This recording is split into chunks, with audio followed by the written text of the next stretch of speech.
Hoje o nosso evangelho é o capítulo 17 do Evangelho segundo o Espiritismo. E olha aqui como é interessante esse capítulo. Esse capítulo diz para nós sermos perfeitos. Aí já começou mal, né? Já começou mal. Ser perfeito num mundo como o nosso, com um monte de dificuldades, problemas para todo lado. Quando não tem, a gente arruma. É difícil. Mas é o que Jesus nos fala, para nós sermos perfeitos. E também fala sobre a nossa existência no mundo, o homem no mundo. Então esse capítulo ele é muito bonito, ele é muito importante, ele é muito significativo. E ele começa da seguinte forma, que todos nós, seres humanos, todos os seres, são de essência divina, porque procedem do pensamento de Deus. Então todos nós, os seres, procedem do pensamento divino, do Criador. E essa procedência, essa origem, esse nascimento, essa criação que o Pai deu para nós, é para que a gente possa evoluir diante das experiências que nós vamos tendo na nossa vida. Sejam elas boas ou não tão boas. Porque muitas vezes o que é bom para mim pode não ser bom para o outro. Então o critério de ser bom ou não é muito pessoal.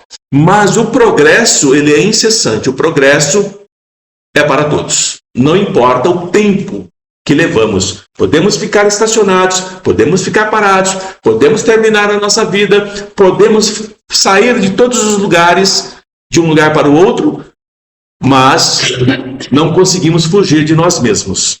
Qual é a consequência disso? A consequência é a necessidade que nós temos de desenvolver os nossos sentimentos. Desenvolver a forma de sentir aprimorando. Superar, pouco a pouco, os nossos equívocos do passado, os nossos erros do passado, aqueles que nos feriram profundamente. Se nós ficarmos vinculados ao passado, nós não avançamos, porque esse passado vai predominando sobre nós. É uma tarefa desafiadora. Não é fácil. É uma tarefa que exige de nós esforço, exige de nós conhecimento, exige de nós persistência. Porque as oportunidades vão surgindo para nos iluminarmos. Mas se nós não percebemos que essa oportunidade é aquela que está sendo colocada para que eu possa me engrandecer e que a minha vida possa se modificar, eu continuo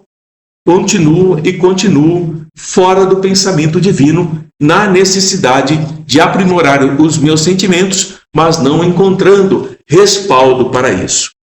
Assim, o nosso destino é alcançar a plenitude. Essa plenitude é o que a Igreja Católica e outras doutrinas chamam de sermos anjos, alcançarmos a angelitude, os mensageiros do Pai. Esse é o nosso empenho, nós nos tornarmos espíritos puros, mensageiros de Deus, ligando os mundos e socorrendo. Claro que as dificuldades que nós vivenciamos, todos os processos que nós percorremos, que são as reencarnações, e reencarnamos, e reencarnamos, e reencarnamos, cada reencarnação é uma oportunidade rica de possibilidades, que a princípio pode se tornar muito confusa e muito predominante no quesito do pessimismo que pode estar ao lado de nossa vida. Mas à medida que nós vamos nos informando, vamos nos esforçando e vamos desabrochando os nossos talentos, as nossas qualidades que estão adormecidas em nós, buscando aquilo que Jesus fala, as moradas do Pai. Nós estamos numa morada do Pai. E o Jesus nos diz que existem moradas melhores do que essa. Mas para irmos para essas moradas, é preciso que nós nos aperfeiçoemos em espírito. E esse aperfeiçoar é o que nos proporciona a oportunidade de sairmos desse planeta de provas e expiações, de doenças, misérias e muitas outras tragédias que acontecem, e irmos para outras moradas muito mais tranquilas, muito mais aprimoradas no quesito da espiritualidade. Para isso, nós temos que desenvolver algo que é muito importante: a piedade. A piedade, todos nós temos o dom da piedade em nós. Nós nos condoemos por algo. Alguma coisa que acontece nos machuca, nos deixa pensativo, melancólico, nos deixa questionando: se eu pudesse ajudar, como eu faria? Esse sentimento está adormecido em nós. E muitas vezes nós imaginamos e até acreditamos que não somos capazes de nos condoer pelo outro, de nos preocuparmos com o outro, porque eu tenho problemas demais. Já basta os meus problemas. Eu não tenho que me condoer pelo outro, porque eu não sou capaz nem de dar conta do meu. Mas a piedade é algo que está em nosso coração. Ela é colocada ali no momento que nós somos criados. E ela é que vai nos propiciar a oportunidade de olhar para aqueles que imploram por socorro, por aqueles que pedem ajuda dos bons espíritos. Mas nós só conseguiremos ser piedosos à medida que nós vamos purificando os nossos corações. Purificar o coração é algo muito difícil, porque não depende só de nós. Depende do universo que está à nossa volta, da nossa família, dos nossos amigos, daqueles com os quais nós trabalhamos. Todos nos influenciam. E todos procuram, com os seus pensamentos, entrar nos nossos pensamentos, modificar a nossa forma de pensar, mesmo que não seja consciente. No momento que eu estou falando aqui, eu estou trabalhando o pensamento de vocês, mas para algo que seja criativo, que liberte. Então, quando nós deixamos que os nossos pensamentos sejam perturbados por pensamentos fúteis, por pensamentos aleatórios, quando nós permitimos que o nosso espírito seja controlado por outros encarnados ou desencarnados, nós estamos facilitando para eles o controle da nossa vida. E é o que acontece quando nós nos deparamos com pessoas como nós que tentam nos controlar. Nós reagimos de uma certa forma. Mas quando nós não vemos esses espíritos, quando nós não os ouvimos, quando não sabemos que eles nos acompanham 24 horas e não dormem, e o tempo todo nos influenciando, lançando as sementes do desespero, da angústia, do desânimo em nossos corações. E se o nosso pensamento aceita isso, essas sementes começam a brotar. E para todo lugar que eu olho, é só tragédia. Nada voltado para mim possa me fazer o bem. E é necessário, nesse momento, procurar os frutos da caridade e da justiça. Onde estão esses frutos de caridade e justiça? Nas casas que falam sobre Jesus. E nas casas que não apenas falam sobre Jesus, mas que seguem Jesus. E nas casas e nos locais onde aqueles que seguem e falam de Jesus praticam o que Jesus fala. Porque é muito fácil falar de Jesus.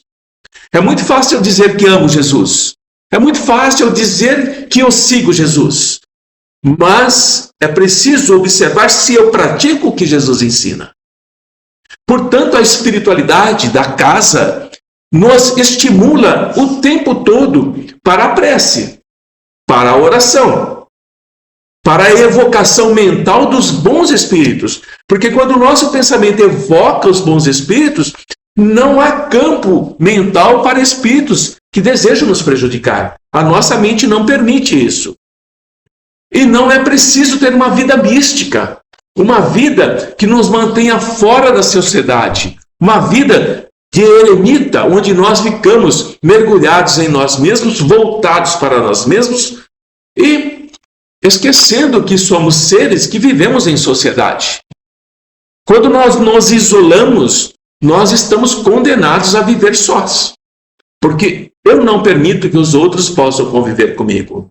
Assim, nós devemos viver como as pessoas do nosso tempo, mas saber como viver no nosso tempo.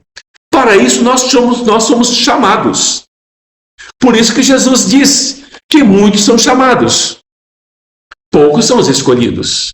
Porque os escolhidos são aqueles que abandonam aquilo que o mestre fala da porta larga, das facilidades do mundo, para escolher a porta estreita. E, portanto, nós fomos convidados, nós fomos chamados para diversas tarefas, para, inclusive, nos depararmos com pessoas que nós não gostamos, aqueles que nós antagonizamos. E quando chegam até nós, nós precisamos trabalhar o que o Mestre Jesus nos ensina: amar o próximo, mesmo ele sendo teu inimigo, mesmo sendo essa pessoa não gostando de você, mas se ela está ali à sua frente, ela tem que ser respeitada, ela tem que ser, não pode ser vilipendiada. E é isso que nós fazemos com os espíritos que chegam à casa, porque a casa tem sim a sua legião de espíritos do bem, mas a casa acolhe espíritos perversos, cruéis, facínoras, assassinos, estupradores. A casa acolhe, mas a casa acolhe com amor, com carinho, com respeito. Não os recebe para humilhá-los, para afastá-los. Os recebe com alegria, porque eles, se estão aqui, a espiritualidade da casa permitiu. Então, estar alegre e contente, e essa alegria é boa, é uma alegria de consciência, já mostra para nós que nós estamos conectados com a espiritualidade do mais alto. E isso é a nossa herança do futuro. À medida que nós nos tornamos piedosos na prática do dia a dia, com os encarnados e com os espíritos, nós estamos trabalhando o nosso futuro. E é importante reconhecer que nós que o fazemos, também temos os nossos problemas, também temos as nossas dores, também temos as nossas dúvidas, também temos os nossos inimigos encarnados e desencarnados. Mas quando confiamos em Jesus, não estamos órfãos. Basta nos concentrarmos e orarmos com o coração e a espiritualidade está presente. Portanto, o que é importante é que a virtude, ela não pode ser aparente. Eu me faço de virtuoso, de bondoso na frente de vocês, mas lá atrás eu inverto, eu tiro essa máscara. Então eu me torno severo, eu me torno uma pessoa extremamente rígida, alguém que magoa o próximo. Então eu preciso aprender que a minha condição humana me permite ser virtuoso com o meu esforço e ao mesmo tempo me permite ser hipócrita, fingir que sou. Basta refletir, portanto, no nosso dia a dia, os nossos atos. E sabemos que, como nós temos a consciência que o Pai nos deu, o Criador, o Pai, sabe exatamente o que pensamos e não o que falamos. Assim, a verdadeira coligação com a espiritualidade é através do pensamento, não é através da fala. Basta começar uma tarefa, por exemplo, elevar o pensamento ao Pai, pedindo na nossa alma a sua proteção, para que possamos executar a nossa obra, que nós estamos destinados. Todos nós aqui temos uma tarefa nessa encarnação. Temos algo a cumprir, temos algo a superar, temos problemas a serem trabalhados. E quando nós fazemos isso com calma, com consciência, com maturidade, o nosso pensamento está voltado para a fonte suprema, que é o nosso Pai Maior. E nesse fazer em que nós vamos colocando a nossa lembrança, pedindo a Deus e a espiritualidade para que santifique os nossos atos, santificar aqui é no sentido de nos amparar para que possamos fazer aquilo que nós nos propomos, nós estamos nos aperfeiçoando, como diz Jesus, sejam perfeitos como o Pai o é.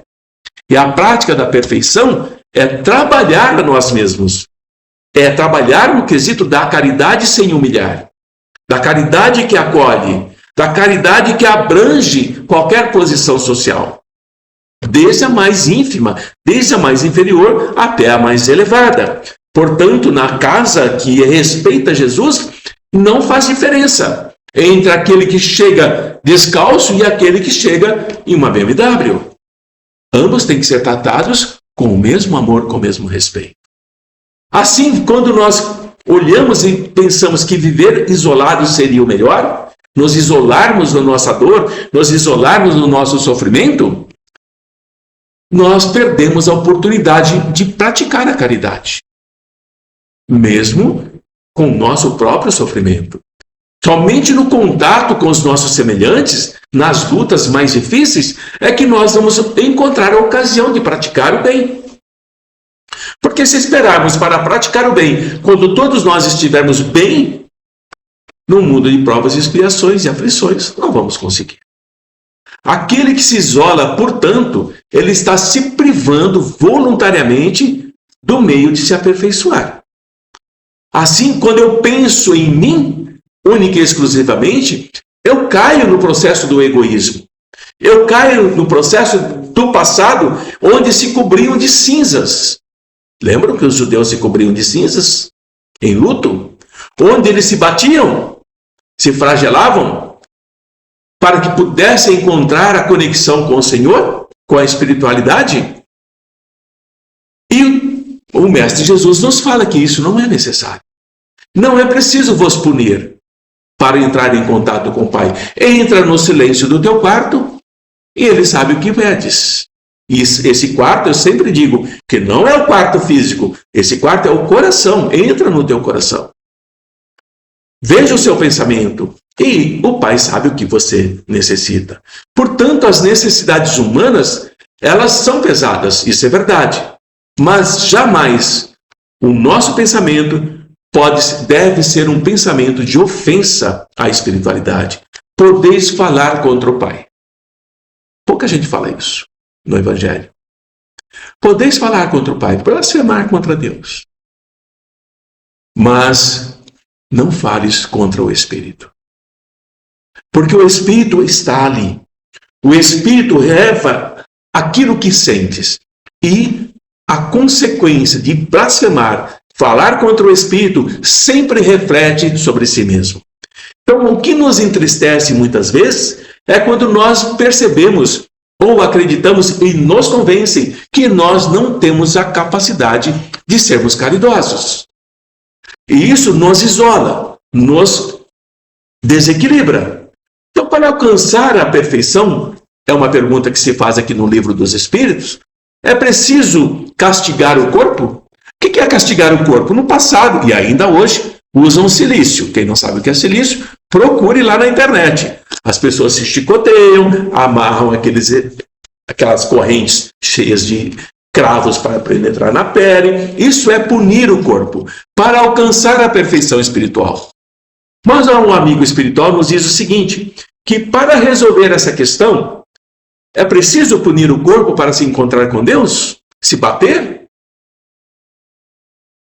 Se ajoelhar horas e horas em determinado lugar para alcançar a perfeição? E a espiritualidade diz que não. Porque a nossa alma, segundo o nosso espírito Jorge, o espírito protetor, lá em Paris, em 1863, ele diz, a alma é prisioneira do corpo. A alma está presa nesse corpo. Portanto, a saúde e a doença do corpo vai influir na alma. Se eu puno o meu corpo, eu puno a minha alma. E se eu puno com o intuito de encontrar Deus ou me levar para a espiritualidade, eu estou fazendo o contrário. Eu estou cada vez mais me afastando. Então, se a nossa alma ela é prisioneira do nosso corpo, ela precisa do corpo para viver. Ela precisa do corpo para se movimentar. Ela precisa do corpo para entender a ilusão de estar vivo, da liberdade. Portanto, o corpo tem que estar sadio, o corpo tem que estar disposto, o corpo tem que ter vigor. E um corpo que é punido, macerado, chicoteado, punido com jejuns extremos ou não, esse corpo adoece. Então, quando nós vamos estabelecer uma comparação entre alma e corpo, em perfeito estado de equilíbrio, nós vamos entender que a alma precisa de um equilíbrio e o corpo precisa de outro. As necessidades do corpo não são as necessidades da alma. Aqui está o nosso problema em equilibrar as duas necessidades. Então nós temos dois sistemas. O sistema dos ascetas que desejam abater o corpo não serve para nada e, portanto, pode ser punido sim. E esses querem diminuir a alma. A alma nada significa. Ao morrer, tudo desaparece. E esse é um sistema. E o outro sistema é dos materialistas, que querem que a alma não exista, que tudo é matéria. As duas formas são violentas. E a doutrina espírita vem nos explicar o quê? Que nenhuma das duas está correta. A doutrina espírita vem mostrar para nós que a relação existente entre o corpo e a alma são recíprocas. Um sustenta o outro. E elas são necessárias. E se elas são necessárias, elas são indispensáveis para cuidar uma da outra. O corpo cuida da alma, a alma cuida do corpo. Esse é o equilíbrio. O corpo cuida da alma se mantendo saudável, alimentos saudáveis, pensamentos saudáveis, equilíbrio saudável, e a mente fazendo a conexão da alma com a espiritualidade. Esse é o equilíbrio. Nenhum e nenhum outro, nem aquele que joga a alma no lixo e nem aquele que diz que o corpo não precisa para nada. Assim nós vamos entendendo que a nossa alma precisa ser amada. Se nós não amamos a nossa alma, nós também não cuidamos do nosso corpo. Olha como é interessante isso. Se a minha alma vive triste, abandonada, desesperada, desesperançada, fracassada na vida, por que eu me preocupo com o meu corpo? Não tem sentido.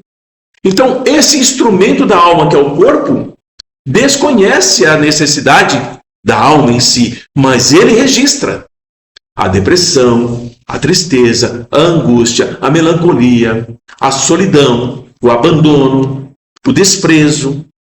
Tudo isso que a alma está sentindo, o corpo registra. Perde a vontade de comer, se dedica aos vícios, sente que nada no mundo se importa com ela ou com ele. Então, de ambos os lados, toda a força da natureza alcança cada um de nós. E se nós nos entregamos, nós desconhecemos as leis divinas. Quais são as leis de Deus? Eu conheço os 10 mandamentos. Tem lá um mandamento que diz algo muito interessante: não matarás. Mas nós imaginamos que não devemos matar o outro. Mas nós matamos a nós mesmos. Nos suicidamos. Paramos de comer. Estamos matando a nós mesmos. Assassinos de nós mesmos.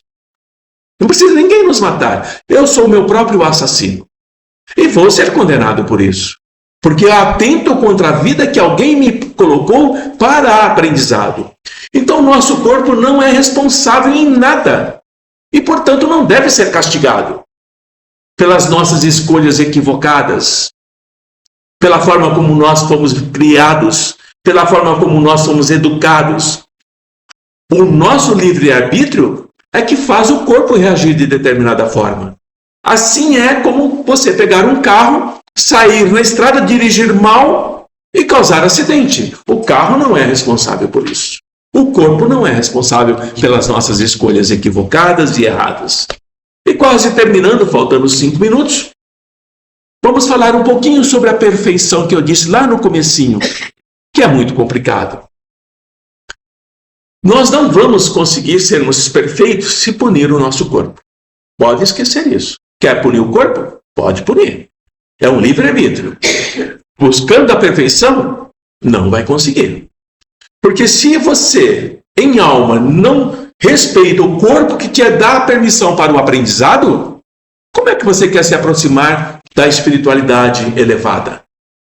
Como? Você coloca correntes e bolas de ferro nos seus pés. Se você corta suas asas, punindo o seu corpo. Como? Então você se volta num processo de egoísmo, destruindo a si mesmo. A perfeição não está nisso. A perfeição está em nós submetermos o nosso espírito, a nossa alma, subjugá-lo e torná-lo dócil à vontade de Deus. O que Deus nos fala sobre isso? O que Jesus nos fala sobre isso? O que os apóstolos nos falam sobre isso? É a única forma de nos conduzirmos à perfeição.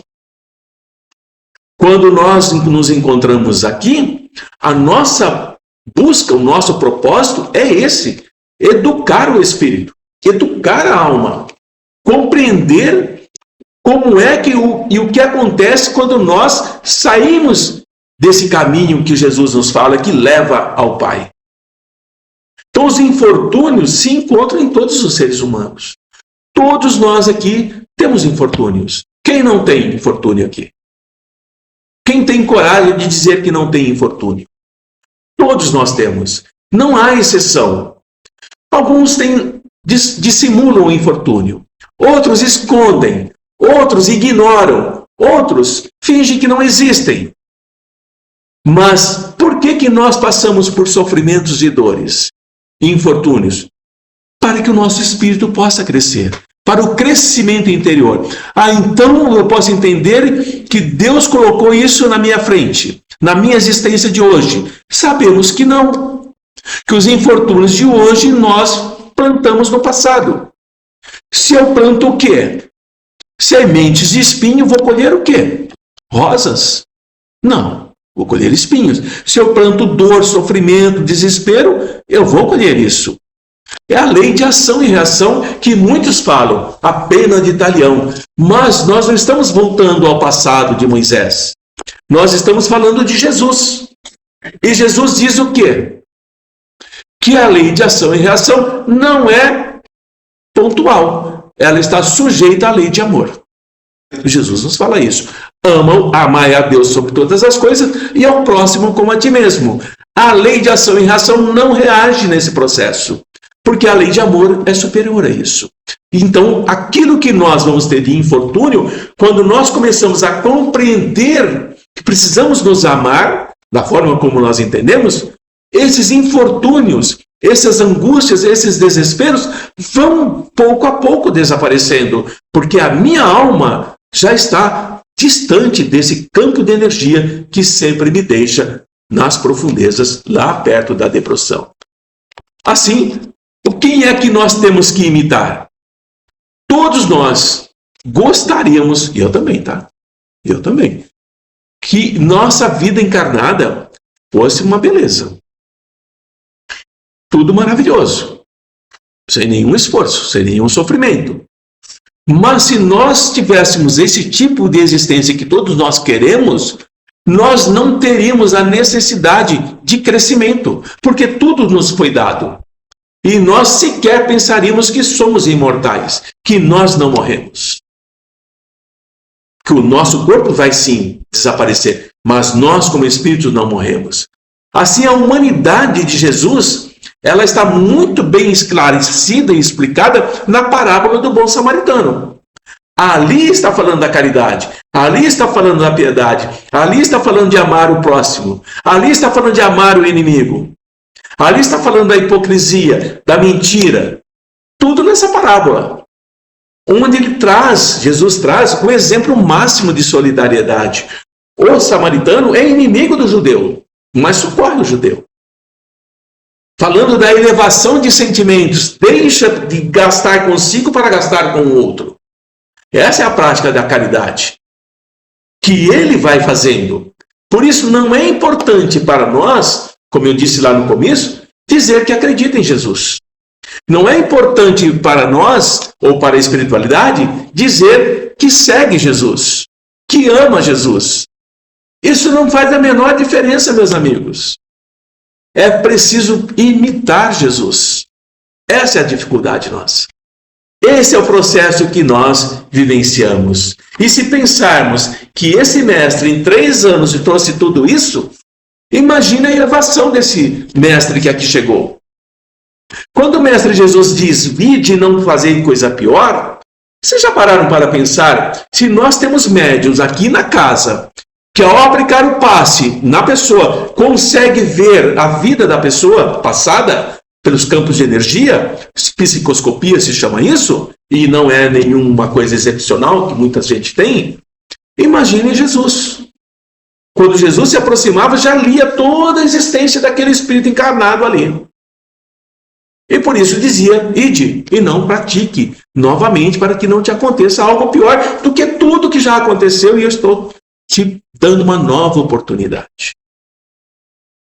E nós vamos entender agora, para finalmente terminar, por que é que aquele cego que chamava por filho de Davi, e Jesus pediu para que o levassem até lá, o que acontece com aquele cego? O que ele diz no Evangelho? O que é que ele diz? O que queres que eu te faça? Jesus pergunta: Senhor, que eu veja de novo. Ora, mas se ele era cego de nascença, como ver de novo? Passa batida essa informação. Se ele era cego de nascença, ele nunca viu. Senhor, que eu possa ver de novo. Que eu possa ver como eu via nas vidas que eu já tive. E o mestre lhe concede esse pedido de amor e lhe dá a oportunidade de ver de novo, mas agora ver com outros olhos, com um novo olhar. Então nós que somos contemporâneos, necessitamos ouvir Jesus. Necessitamos ler o Evangelho de Jesus, mas sem questão doutrinária religiosa. Ler com análise, pensando, analisando, escrevendo, para que nós possamos nos afastarmos da simbologia de um Cristo pregado na cruz. Esse Jesus pregado na cruz não existe mais. Isso é coisa nossa. O Mestre Jesus não está lá. O Mestre Jesus, ele é dinâmico. Ele está em todos os lugares, em todos os momentos, em todos os nossos caminhos. Ele atende os nossos pedidos. Ele nos instrui, nos renova, nos levanta. E ele aguarda pacientemente que possamos voltar para ele. Não é o que ele diz? Vinde a mim que eu vos aliviarei? É o que ele diz. E nós ficamos pedindo para que Jesus venha tirar a nossa dor. Não. Vinde a mim que eu vos aliviarei, que eu vos consolarei. Porque eu sou o caminho, eu sou a verdade, eu sou a vida. Só chegarás ao Pai através de mim. Então nós temos que ir, porque nós aprendemos na doutrina espírita que os espíritos iluminados, superiores, os espíritos puros, não vêm a nós.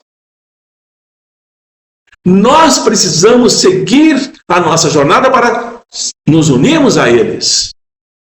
Por isso que o capítulo de hoje é Sede Perfeitos, para que se libertem daquelas injunções, daqueles processos que nos impedem de alcançar esse futuro que nos aguarda.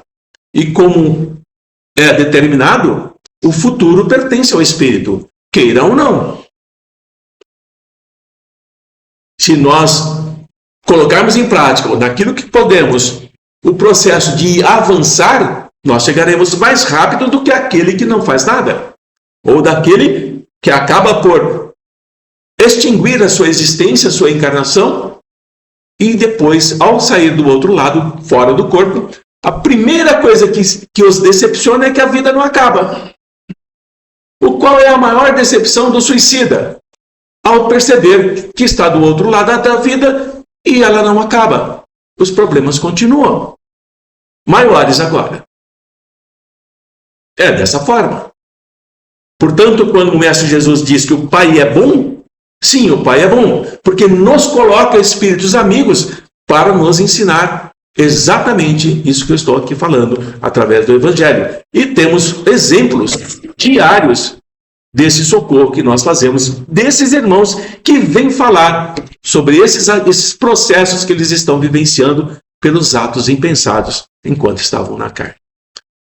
Paz a todos, que possamos ir em direção ao Mestre Jesus e que o amor desse Mestre nos mostre esse caminho de estrelas onde nós devemos colocar os nossos pés e não nos desviarmos para podermos chegar finalmente aos braços desse irmão que nos aguarda pacientemente.